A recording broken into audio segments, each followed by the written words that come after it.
What is going on, good people? Hope everybody is doing well. It is your guy, Philip Edge, man. And you know, hey, it's New Year's, man. It's January 1st, so we had to jump on here and go live just for a few minutes and just chat with you and make sure we can set this not only day but set this year up real proper.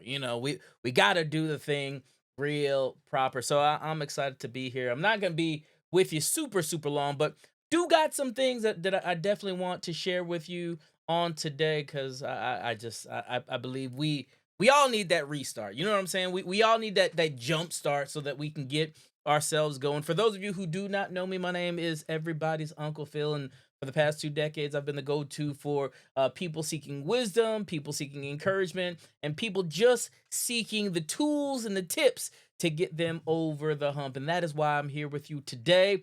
I've taken my passion, and I've really turned it into a mission. That mission to help you, right? To help you, and that's why we're here today. So hope everybody is doing well. And when I stop and when I think about this thing right here, we got a couple of things going on today, and let me go ahead and share with you what we got going on because you're gonna need to see it. So today we're gonna do this thing that we call story time. We're gonna do story time.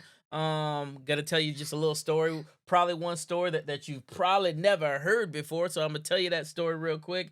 After that, we're gonna do this thing that we call the winning play. I'm gonna give you some tips, y'all. I'm gonna give you some tips, and you're gonna like them.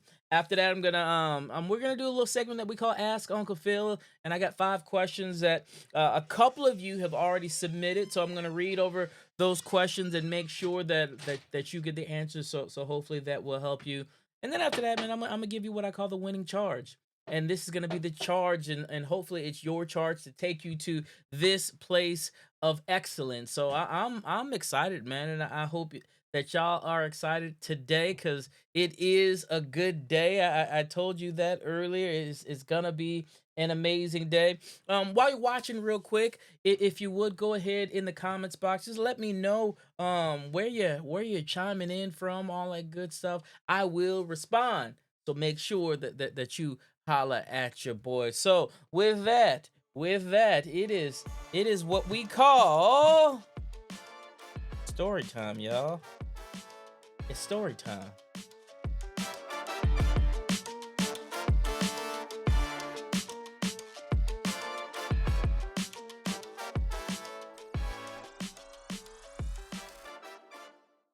So, listen, this story that you've probably never heard, but I'm gonna share it with y'all anyways. Fresh out of college, I graduated, and I honestly I thought that it was time for me to conquer the world. I was ready. I had my degree, and I'd always been taught that if you had a degree, you could literally do everything, right? You could do everything because you got a degree, and I was fortunate to go to school, to graduate, and to get my degree. Now, in that process, some of you don't know, my wife Carrie, she actually graduated before I did. Right, she graduated in December. I didn't graduate until May. Now, the thing about graduating first, you get to pick and choose kind of where we're going. So my wife found and found and sought out a job with a nonprofit organization in Danville, Virginia. We were living in Louisville, Kentucky at that time, right? So Danville, Virginia, here we come. So my wife and our son Trey went down to Danville, Kentucky while I finished up school. And when I got done with school, it was time to, figure it out and get on back down to Danville. Now the interesting thing about going to Danville, I went down there, listen to me, without a job. But I had a degree in hand. Let me say this again. I went down there without a job, but I had a degree in hand. Now I'm gonna tell you this: degrees are great. Degrees are great, but despite all of my ambition, even with a degree in hand, your boy couldn't find a job. Couldn't find a JLB. I mean, I was looking in the newspapers. I was doing all the ads. I was talking to everybody that I knew. Like in Danville, it was really not too many people, but I was trying to figure it out, right? And it seemed like every door that I knocked on, Couldn't find a break. And you talk about frustration. My lady is there with my baby. We're in this apartment, and I can't provide anything to it. And if you don't know, for a man not being able to provide to the family, to what's going on, that's not good. It didn't feel good every single day to wake up and you didn't have anything to do. That didn't feel good at all. So I was working very, very hard to try to get a job, right? But I had my degree, right? So literally I'm going through the newspapers, and one day I found this opportunity. It was for a marketing job. I was an English major. Boom, right up my alley. I was excited, y'all. Went for the interview, put on the only suit that I had, went out for this interview, and when I went to the interview, man, listen, I secured the job. I was happy. And so I go my first day to start the job, and they're sharing with me what the job's all about. And what I found out was that the job was not necessarily marketing, not in the way that I had thought that a marketing job should be, right? This job was marketing companies, which was great. But y'all, what it really was is I was knocking door to door to people's homes to sell these $20 convenience cards. Now check this out. For every convenience card that I sold, I made a $7 commission. I know. $7 I made for every card that I sold. This was not the job that I had thought about when I was working and busting my butt and taking them exams and studying and writing those papers. I thought it was gonna be a whole lot more than knocking on doors to sell these $20 convenience cards. But every day, because I was trying to be productive, I got up and I went to this job that I honestly I did not like. I felt like I was way better than the job that I was actually doing at that particular moment in time. And in fact, while I was going, man, over the summertime, I'll never forget, there were so many days that I went out. Now listen to me, I didn't sell one card. So Greensboro, where I was going door to door, was about 30 minutes away from Danville, Virginia, where we were living.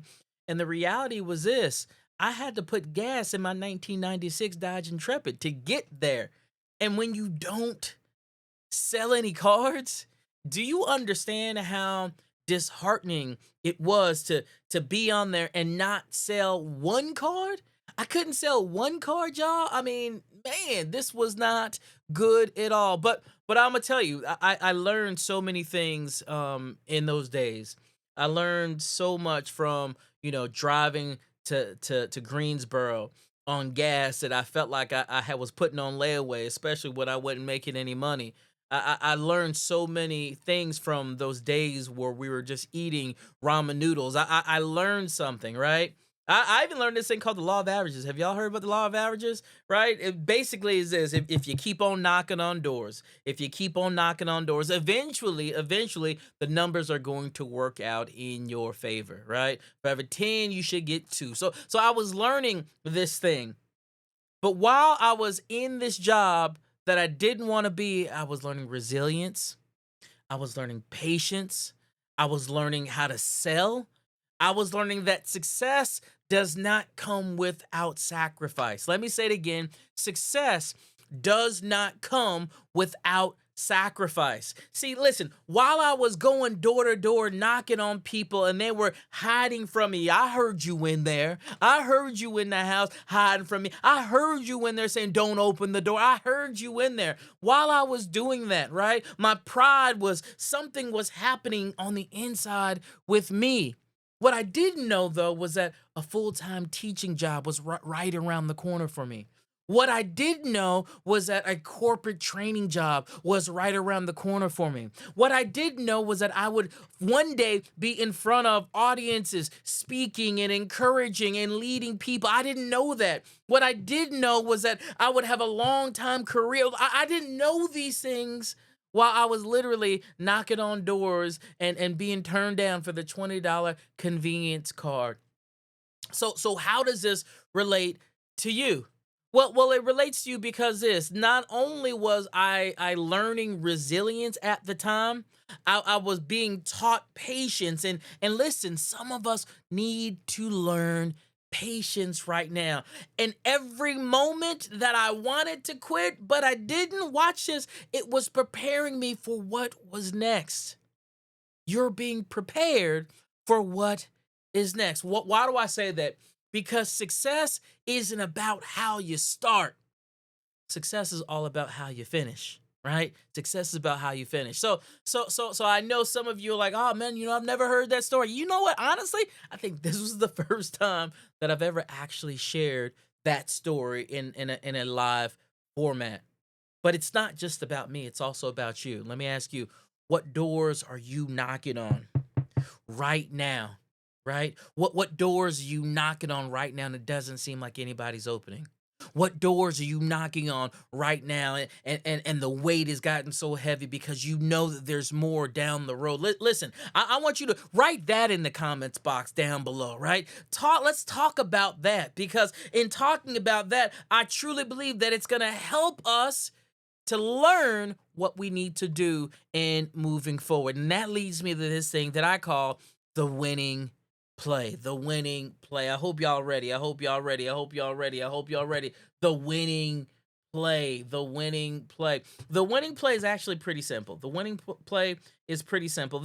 There are literally 5 specific things that I'm going to give you. These are 5 keys that you're going to need in your life. All right. You're going to need these 5 keys in your life. And as you get these 5 keys in your life, it's going to help you to be persistent and to move forward in life, right? Because at the end of the day, remember, winning starts here. So if winning starts here, we got to work to get your mind right. We got to work to get you focused here. And that's what these winning plays are all about. Here's the first play that you need to learn. Here's the first play that you need to learn. Listen. God, family, then everything else. Let me say it again so you can hear me.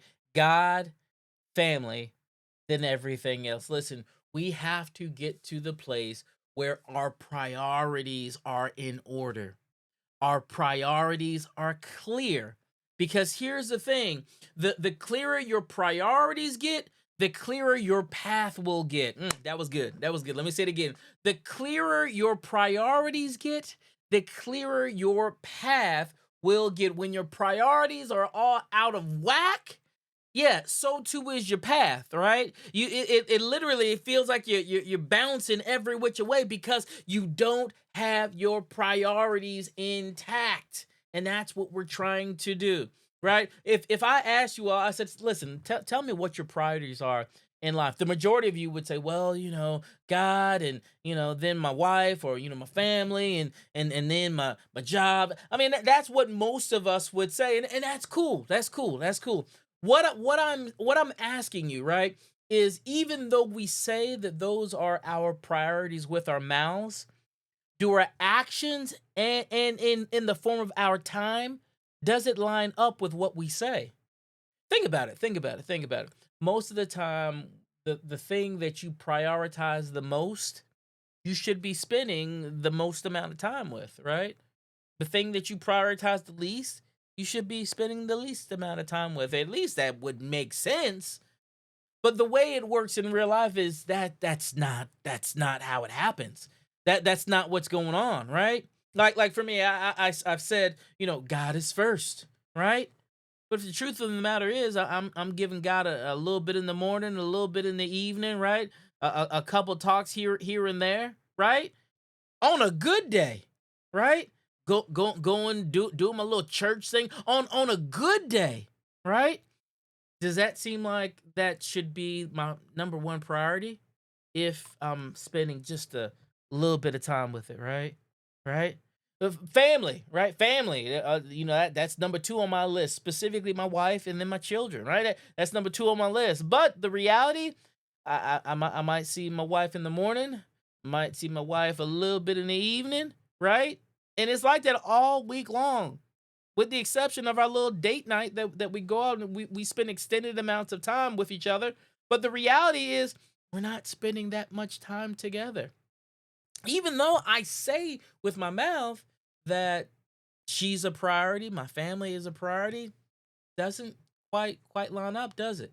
Right? What about work? What about work? Ah, yeah, that thing called work. Yeah, I'm there at least 10 hours, right? Yeah, 10 hours a day, Monday through Friday, right? Come home, might answer some emails, do some preparation, right? So even though this thing is down on the totem pole of priorities, it's getting all of my time. Now, I get it. We got to eat, right? I get it. You got to pay your bills. I understand that, all right? But in looking at it, we still need to get our priorities a little bit more in order. And I like to do it this way. Instead of doing it by time, let me ask you this. How much effort are you giving when you are spending that time, right? How much effort are you giving to God? Like when I say giving effort, I mean like going in and being undisturbed and that being your time, right? How much effort are you giving to your spouse, your family? How much effort are you giving to them, right? How much effort are you giving in other things in life, including work? How much effort are you giving?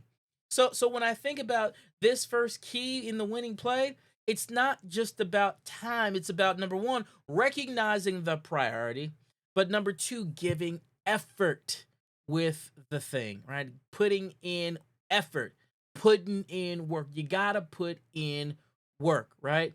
Because when you get your priorities in order, your path will also become clear. So that's key number one. Number two, I hope y'all ready for these. I hope y'all ready for these.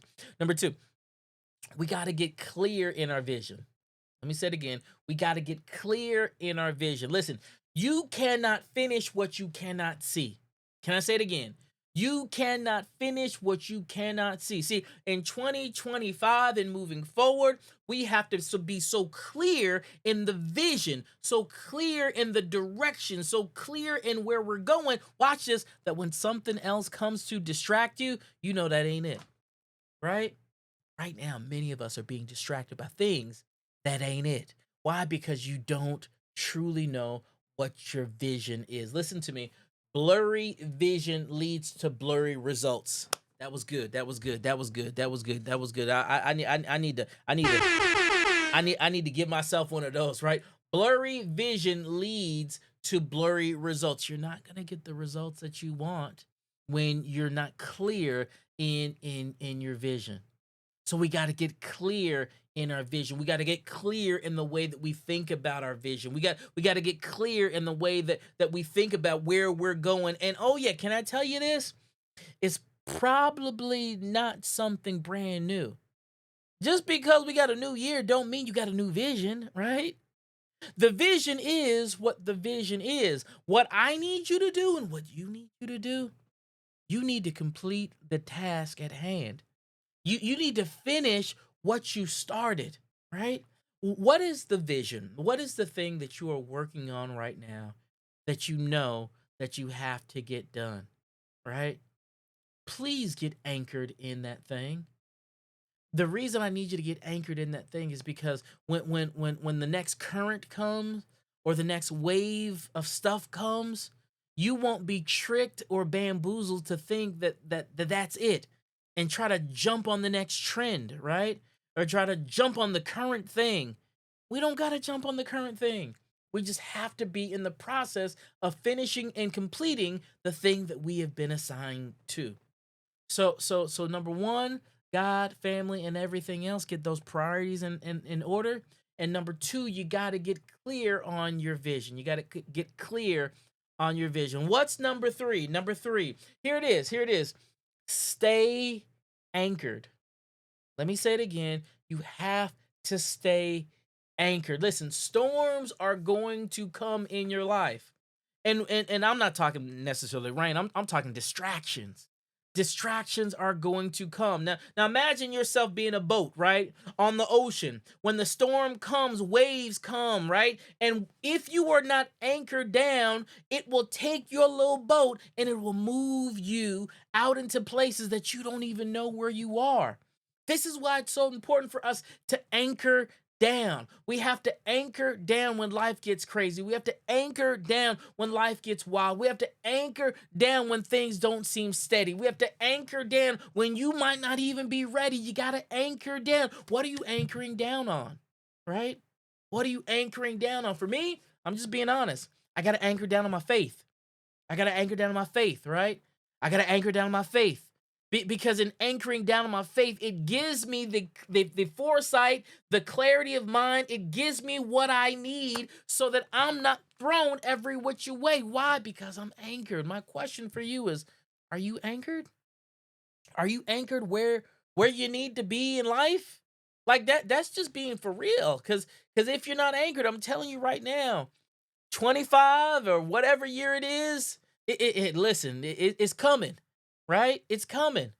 Every year comes, right? Literally, it comes and it gives you things that you did not plan for. You weren't expecting that to happen. You weren't. You didn't want that to happen. You didn't. But if you weren't anchored, that same thing that came, and it could have destroyed you, could have taken you off course, could have flipped you off kilter, right? So you got to be anchored in. You got to be anchored because when you're anchored in, and listen, then you can do what you need to do. But don't be distracted, y'all, by the stuff that's coming your way. Get anchored in, right? Get anchored in. Let me ask you, what keeps you anchored when life gets out of hand?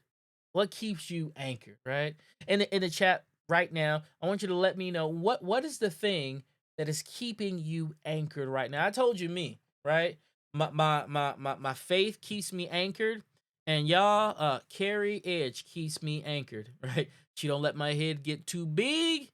She don't let my head get too small. She keeps me right there, right in line. She keeps me anchored. My kids keep me anchored. My grandkids keep me anchored. When I don't want to go to the gym, Kai keeps me anchored. He said, Dad, your belly is getting too big. It keeps me anchored. Y'all got to understand, you got to have those things and those people in your lives that are going to keep you anchored. So just reviewing real quick, I told you when we're speaking about the winning play, the first thing, it's all about God, family, and everything else, right? The second thing I told you, you got to get clear on your vision. You got to get clear on your vision. The third thing that I spoke to you about, I said you gotta stay anchored. You gotta stay anchored. All right. Now we're getting ready to move into a couple of things because I got two more for you. I got two more for you that honestly I believe these two things are legitimate to help ensure that you don't wind up in this place again. I'm not saying this is a bad place, right? But listen to me. Where you are right now should be the worst you should be all year. Yeah, yeah, that was good right there. That was good right there. Where you are right now should be the worst that you should be all year. All right. So the winning play, the fourth key here, you got to make progress every single day. Make progress. Now, that doesn't mean you got to cross the finish line every single day, but you have to be on the journey moving towards that thing every single day. Listen, progress doesn't always feel fast, right? Progress doesn't always feel fast, but here's the thing, it's always moving forward. It's always moving forward, right? As long as you are putting forth the effort, right, to push yourself forward, right, to give the effort, right, as long as you're doing those things, you are making the effort and you are moving in the direction that you need to go, So make progress every single day. Let me ask you. What's one daily thing that you can commit to for 2025 to push you forward? What's one thing that you can commit to? I'll tell you my little secret. All right, this is my secret for 25. You ready? I'm committing to going to the gym parking lot every single day. You hear me? Yeah. I didn't say I'm going to the gym every single day. I said I'm committing to going to the gym parking lot every single day. Y'all know why I'm going to the parking lot, right? Listen, I'm going to the parking lot because I'm believing that if I take the time to get to the parking lot, then in my mind I might just say, you know what, I'm already here. I've already driven here. I may as well go ahead and just walk in the doors and let me get at least 5 minutes in, right? And I'm just believing that once I get started and once the sweat starts moving a little bit and the bones start going, right, that 5 minutes might turn into 10 minutes, and that 10 minutes might turn into 30 minutes, right? And that 30 minutes might turn into 45 an hour, right? But it all starts with making a commitment. My commitment isn't to work out. My commitment is just to get to the parking lot. Because I believe if I get to the parking lot, yeah, yeah, you're getting it now. You're getting it now. So for you, what is the one thing that you can commit to doing daily that is going to help you to make progress on your goals, right? What are you going to commit to daily? I don't need you to do a big thing. I don't need you to do a whole lot. I mean, think about it. For me, I told you, all I'm doing, all I'm doing is going to the parking lot. What's your version of that? What's your version of just going to the parking lot? What does that look like for you, right? I'm hoping and I'm believing that once you get the momentum going, it's gonna be like a snowball, and literally once that thing starts moving, you're not gonna be able to stop it. Listen. Small things done consistently produce big results. Let me say it again. Small things done consistently produce big results, right? You lose a pound a month, right? You're like, a pound a month, that's not a lot. But that's 12 pounds, right? Right? Over 2 years, that's 24 pounds, right? That it doesn't seem like a lot at all, but over time, that thing adds up. So don't always try to swing for the home run. Sometimes it just needs you to get on base. All right. So remember, God, family, everything else. Remember getting clear on your vision. Remember staying anchored. Remember making progress daily. And the last thing I'm going to say is this, and hear me. We have to keep our standards high. Keep your standards high. I was out in the basketball court not too long ago playing basketball, and these kids had lowered the basketball goal, right? So it wasn't 10 foot, it was probably 7.5, 8 feet, right? And they were literally having a slam dunk contest on 7.5, 8 feet goals, and they were looking right, and they were so proud of themselves because they were dunking on 7.5, 8 feet, right? And on one hand, they were like, yes, we have taken the height of the goal and we've lowered it to something that everybody could accomplish, 7.5, 8 feet. So now everybody's dunking, right? But can I tell y'all that did not impress me?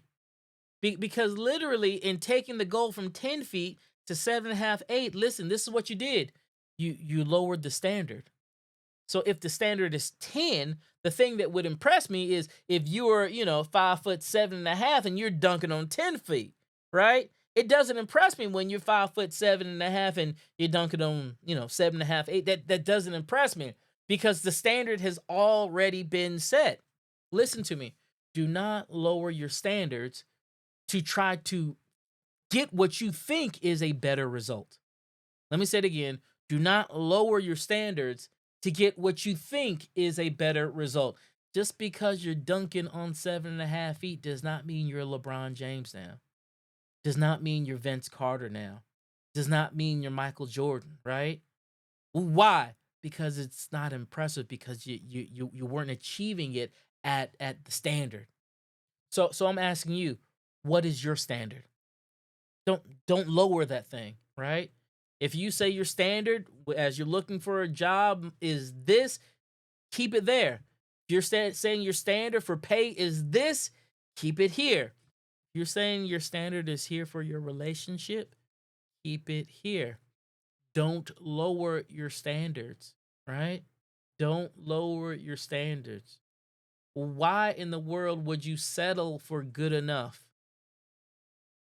Don't do that. Listen, I believe, listen to this. You will always have what you settle for, right? You will always have what you settle for. So, if you want something amazing, don't settle for something aight. If you want something that's here, don't settle right here. I'll never forget. I'll never forget. A while back, I was looking for a car, and I taken this car and I put it on the wall.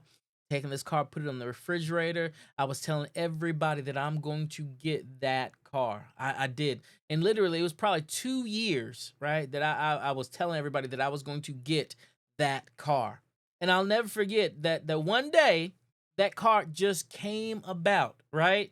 And I wound up getting that car unintentionally, right? Matter of fact, it was the car after my 96 Dodge Intrepid. It was the next car after that. I wasn't expecting the car, right? Right? But I was believing for the car, right? I didn't know when it was coming, but I knew that it was coming down the road, right? I had it on the refrigerator, I had it everywhere. So when I got it, it wasn't a surprise to me. Listen, what are you expecting to come your way? What are you expecting? Because I tell you, you will always have what you settle for. So if you want the BMW, right? Don't settle for the Yugo. They both get you from A to B, but that just might not be what you want. But you will always have what you settle for. Think about this. Keep your standards high in everything that you do. Let me ask you, what is one standard that you refuse to compromise on this year, right? What's one standard that you're like, I'm not, I'm not transitioning. I'm not doing nothing. This is the thing. I'm gonna stand on this right here. I'm gonna keep this going, and I'm gonna keep believing until this thing shows up. What's that one thing? What's that one standard that you're like, I'm not changing that. Right? Think about that. Think about that. Think about what that is and what that looks like for you. Okay. All right.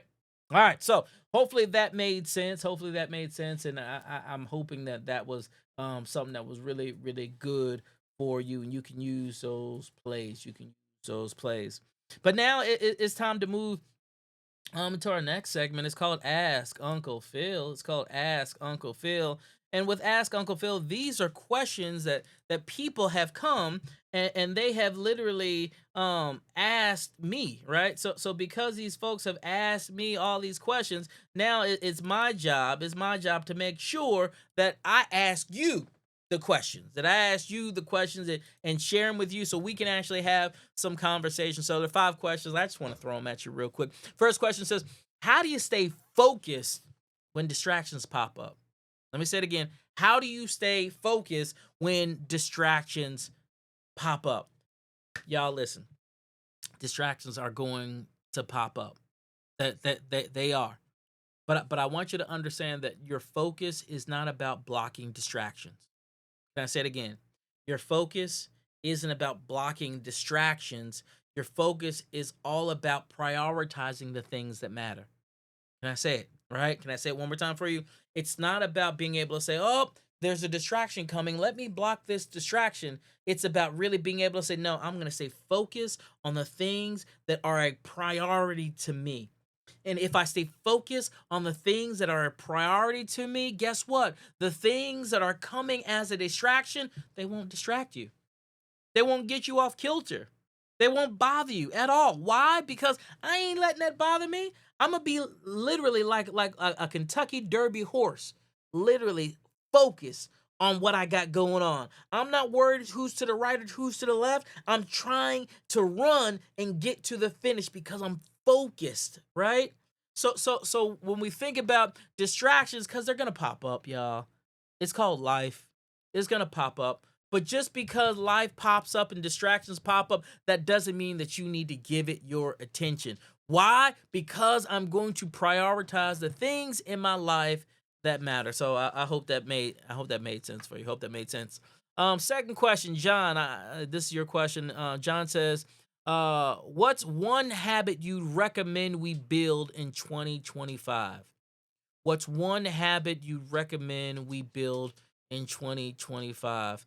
Um, I would say the habit of showing up daily, right? I need you to just show up. I'm just being honest with you.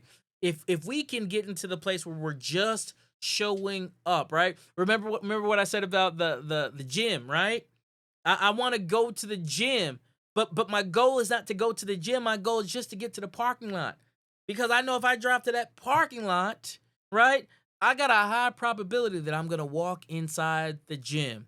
So the habit that I want you to build this year, the habit that I want you to grow this year is literally just show up, right? Just show up daily. Because if you show up, things can change.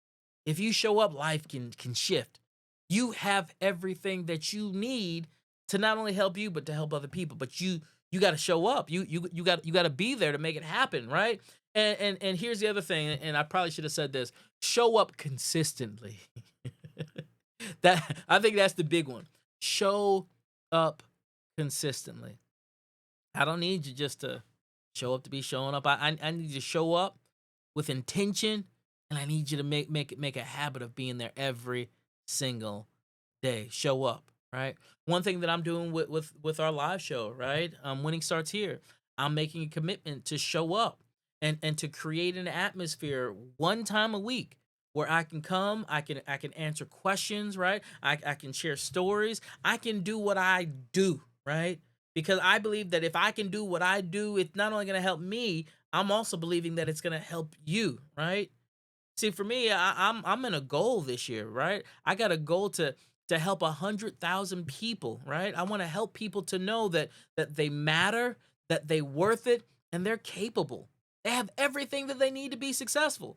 But if I show up every single day will be one more step towards getting to that 100,000 people, right? By the way, if you like what you're hearing and you have not shared this out, if you are not commenting, go ahead and share this out. You are also a part of the mechanism that's going to help me to reach 100,000 people. So go ahead, hit that share button, subscribe if you haven't subscribed, and please go ahead and comment on the page. So question number one was, how do you stay focused when distractions pop up? Question number two, what's one habit you recommend we build in 2025? Question number three, Stacy, she says, I think it's a she. How do I handle setbacks without losing momentum? That's a good one right there. How do I handle setbacks without losing momentum? Um, let me answer that by saying this. First of all, I believe we have to redefine what a setback actually is. Okay, we have to redefine what a setback is. A setback is not a failure. Let that marinate for a second. A setback is not a failure. All a setback is a lesson that you're learning and feedback that you're being given. That's a gift, y'all. And I don't know about you, but when you get a gift, you should say thank you, right? That is a gift. So I don't want you to think about failures as like, oh man, it's over and done with. No, just a little bit of feedback that you're getting. It's just a lesson that you're learning. Now here's the thing. What are you going to do with that lesson? What are you going to do with that information that you just received? My hope is that you learn from it and you grow from it. Okay? That's my hope, is that you learn from it and that you grow from it. And if you do that, you shouldn't lose momentum, right? A detour don't mean you off the course. It just meant you had to go a different way. Detours can also be good, because if you take the detour, that means you don't have to sit in traffic. Oh, I hope you felt that right there. You don't got to sit in traffic. You took the detour. May take just a few minutes longer, right? Because you took the detour. But in taking the detour, it's gonna get you back on the pathway, back on the journey. So I hope that answers your question right there. How do I handle setbacks without losing momentum? They're not. It's not failure, right? It's not failure. It's feedback. It's a lesson. But you got to keep on going. Got to keep on going. All right. Two more questions. Two more questions. What if my vision feels overwhelming? What if my vision feels overwhelming? That's a good one.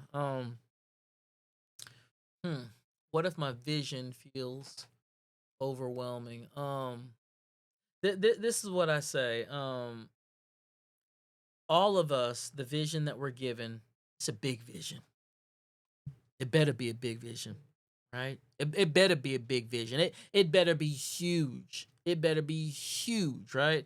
It better be so big that when you look at it, you're like, man, there ain't no way that I can do this thing by myself. And you're absolutely right. You should not be able to accomplish it by yourself, right? You're gonna need other people who are gonna be there to help you, to support you, to pick you up, to lean on, right? You're going to need that. Here's the truth of the matter: is big goals are achieved in small steps. Big goals are achieved in small steps. So what I need you to do, instead of focusing on how big it is and how overwhelming it is, I want you to focus on just winning today. What can you do today? What small step can you take today? What thing can you accomplish today so that when you lay your head down on your pillow, lay your head on your pillow. Like when you, oh my bad, y'all, I just had a flashback. When you lay your head on your pillow, you know that you have done everything that you can. That should be the goal. Just win the day, right? If you win the day, the rest is gonna take care of itself. But you got to win the day. You got to win the day. You got to keep on going, right? See if you can win the day. Again, you shouldn't be overwhelmed because you've come to grow and understand that big goals are achieved in small steps. Ain't nothing wrong with taking a small step. You don't have to do the long jump every single time out there. Just take a little step.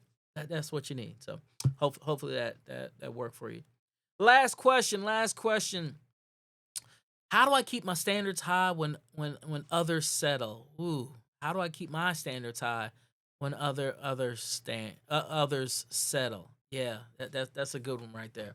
Um, I'm gonna answer it this way: your standards are about you, not them.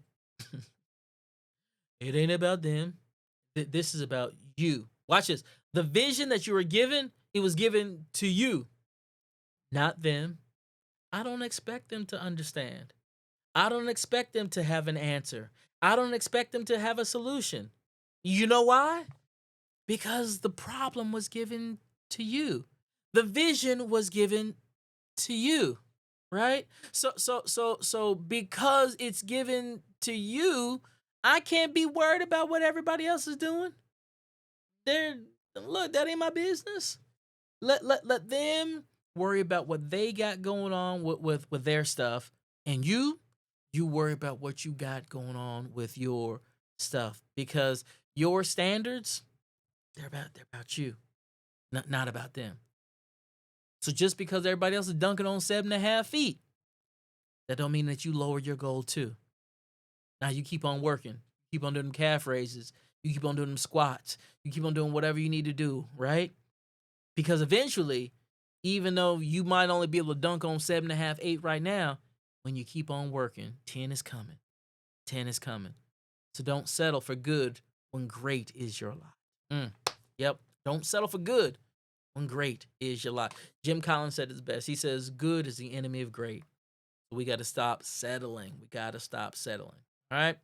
So those are my questions for the day. Those are the questions for the day. I hope they blessed you. I hope they blessed you. I hope they made sense for you.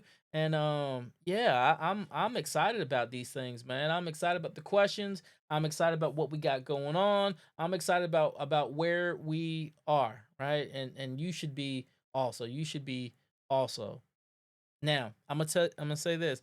If you have another question, go ahead, put your question inside of the comments box. Let me know, right? And as you put the question in the comments box, I'll do my best to either answer it inside of the actual comments, and or maybe during our next show, I'll be able to do a little something and read your question, right? Maybe I'll read your question. That might be a good thing. I can just read yours, and we can see what we got going on there. All right, sound good? Oh yeah, I can't leave you like this though. I can't leave you like this. I have something that I call the winning charge. The winning charge, and the winning charge is good, but I want to talk to you about this winning charge right here, because the winning charge, I truly believe, is a good thing. So just listen to me. Just listen to me. It doesn't take faith to start, right? It doesn't take faith to start, but it does take faith to finish. Anybody can get excited about the start of something new. I mean, many of us right now, we're excited about, 2025 or the new year. We're excited about that, right? All of us, we love new beginnings because they're shiny, right? They're fun. We got so many things going on, but here's the thing. Here's the thing. For us, right? When we think about where we're going, it doesn't necessarily require us to see the full picture. It doesn't. You know what breaks most people apart? Is the middle of the road. We start good, but we quit in the middle. It's messy in the middle, right? In the middle, that's where the momentum slows us down, right? Door won't open, so we just go ahead and quit. Rejection feels a little bit louder than your purpose. Where? In the middle, right? See, I remember when I was walking down those streets in Greensboro, North Carolina, when I was knocking on those doors, right? When I was trying to sell those $20 convenience card, and all I kept on hearing was no, no, no, I'm not interested. I'm not interested, or just silence because they was hiding in the back room, right? You know what kept me going? What kept me going wasn't a paycheck. What kept me going, what was not selling a $20 convenience card. What kept me going was something bigger than that, right? What kept me going was something on the inside, right? Why do I say that? Because some days I wasn't selling no cards, right? What kept me going was really being able to understand that I'm not done yet. I'm not finished. So I know somebody's listening to me right now, right? You're in your Greensboro season to where you know that you have so much more on the inside of you and it feels like you're in a less than position, right? You might be knocking on doors right now, but here's the thing, you're showing up, right? And even though you're showing up, it just feels like nothing is changing.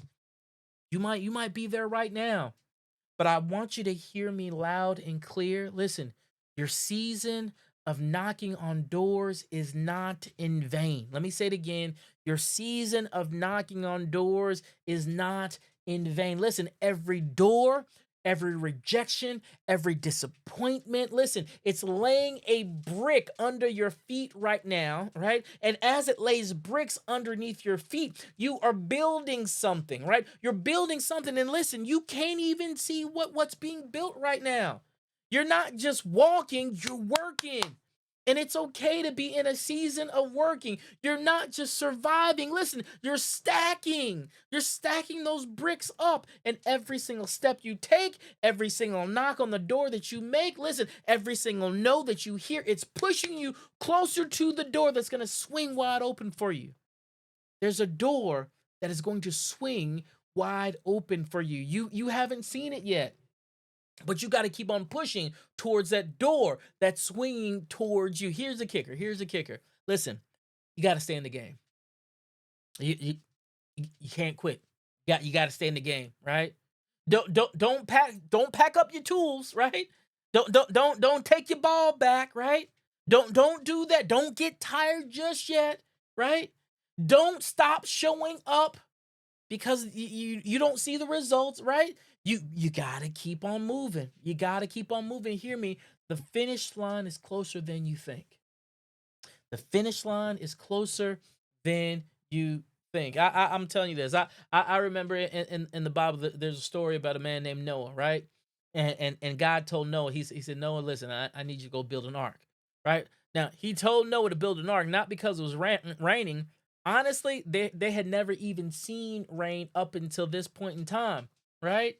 And Noah was like, this doesn't even make sense. I don't even know what this thing is that you want me to do. But it didn't stop him from moving forward and building this ark. There were people who were laughing at him. Like, what is he doing? Why is he building this thing, right? But just because the people laughed at him did not stop him from moving forward, right? The sky outside, it was sunny outside, right? But Noah was like, nah, it's going to rain. It didn't stop him from building, right? It didn't stop him from moving forward. Just because what he saw didn't match the expectation, that didn't stop him from keeping going. And just because what you're not seeing isn't matching your expectation, that shouldn't stop you from moving and going either. Listen, Noah understood something. And I want you to hear this. When you're called to build, you keep building until rain shows up.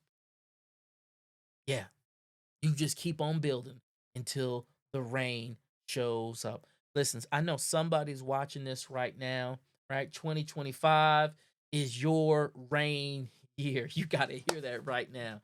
2025 is your rain year. But the question is this: will you still be building when the rain comes? Will you still be standing on your post? Will you still be swinging your hammer, driving the nail? Will you still be showing up when it feels like nothing is happening? Will you still be there? See, I want to make this very plain and simple for you. Listen, your consistency will create your breakthrough. Your consistency will create your breakthrough. Listen to this. Your discipline will unlock your destiny, right? And your refusal to quit will write your victory story. So we got to hear this. We got to understand this. So this week, this month, this year, just need you to stay in the game. I need you to keep on knocking on those doors. I need you to keep on showing up. I need you to keep on building. Listen, winning doesn't start when the crowd shows up, right? Winning doesn't start when the paycheck clears. Winning doesn't start when the spotlight hits. No, that's not when winning starts. Winning starts here. And listen to me, it starts with you. So, fam, listen to me. All I want you to do all week long, I want you to strive to move forward so that you can win. Because winning doesn't happen at the starting line, it happens when you refuse to stop before the finish line. And I hope you take that with you. All I need you to do is finish strong. That's it. Just finish strong. So, with that being said, my friends, gotta bring the music back. Gotta bring the music back. Because we have made it to the end. Yeah, this has been Winning Starts Here. Every week, y'all. It's gonna bring you something kind of fresh, something motivating, something to keep you going, something to keep you encouraged. You know why? Because I believe in you. With that being said, we'll holler at you on the next go round. Remember, winning starts here. Peace.